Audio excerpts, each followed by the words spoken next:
بسم الله الرحمن الرحيم.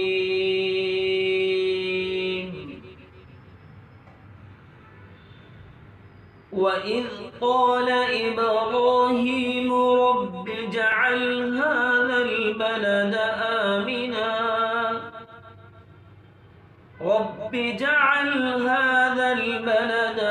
آمنا واجنبني وبني أن نعبد الأصنام رب إنهن أضللن كثيرا من الناس فمن تبعني فإنه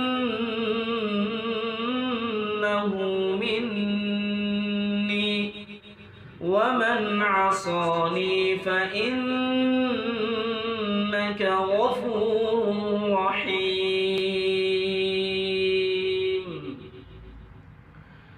ربنا إني أسكنت من ذريتي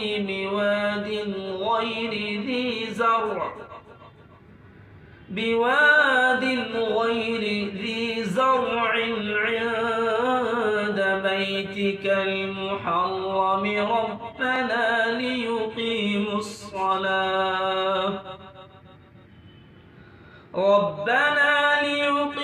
الصلاة فاجعل أفئدة من الناس تهوي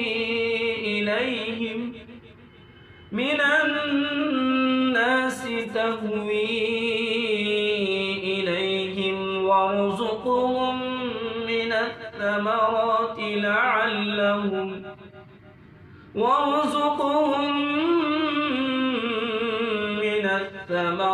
لعلهم يشكرون.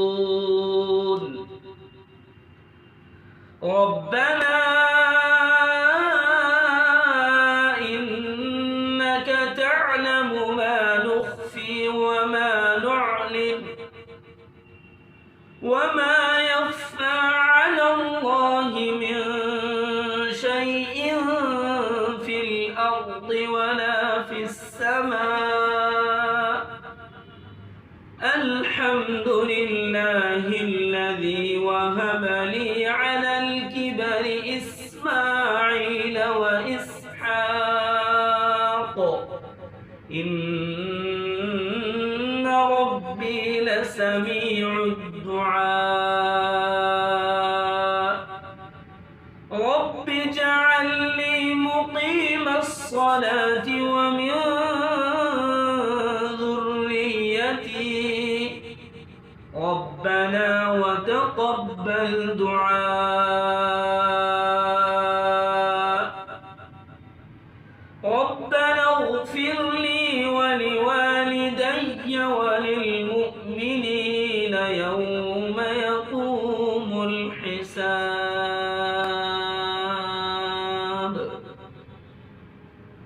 ولا تحسبن الله غافلا عما يعمل الظالمون إنما يؤخرهم ليوم تشخص فيه الأبصار مهطعين مقنعي رؤوسهم لا يرتد إليهم طرفهم وأفئدتهم هواء.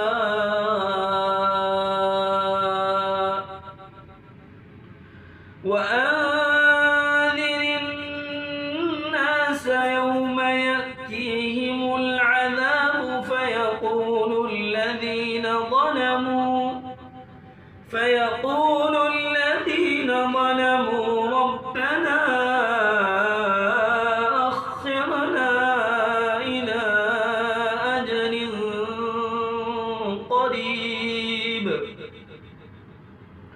ربنا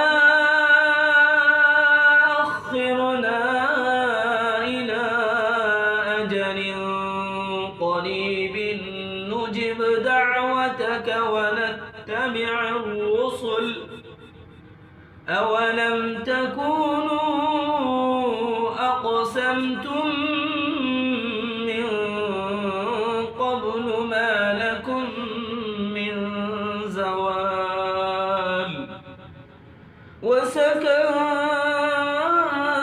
في مساكن الذين ظلموا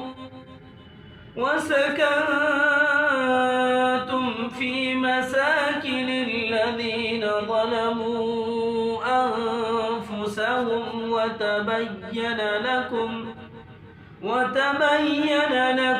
كيف فعلنا بهم وضربنا لكم الأمثال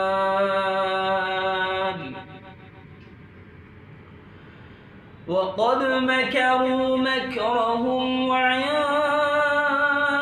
الله مكرهم وإن كان مكرهم لتزول منه الجبال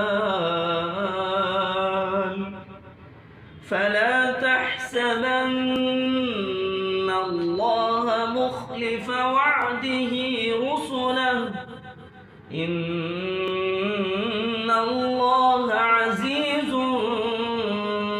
ذو انتقام يوم تبدل الأرض غير الأرض والسماوات وبرزوا لله الواحد القهار وترى المجرمين يومئذ مقرنين في الأصفاد سرابيلهم من قطران وتغشى وجوههم النار ليجزي الله كل نفس ما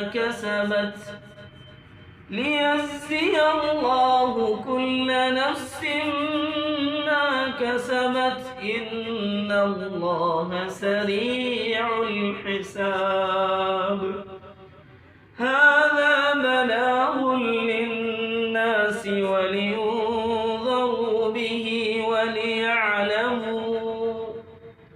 وليعلموا أنما هو إله واحد وليذكر أولو الألباب صدق الله العظيم.